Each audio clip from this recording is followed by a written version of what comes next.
شعبان وہ ماہ مقدس ہے کہ جس میں بندوں کے اعمال اللہ تبارک و تعالیٰ کی بارگاہ میں پیش ہوتے ہیں۔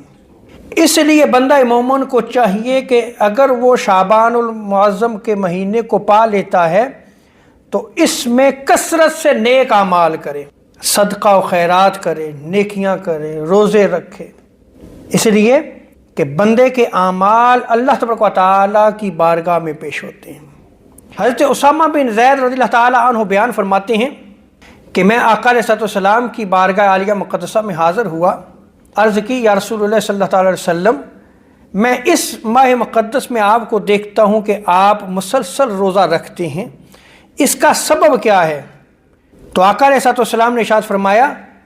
کہ شعبان المعظم یہ وہ مہینہ ہے کہ جس سے لوگ غافل اور سست رہتے ہیں،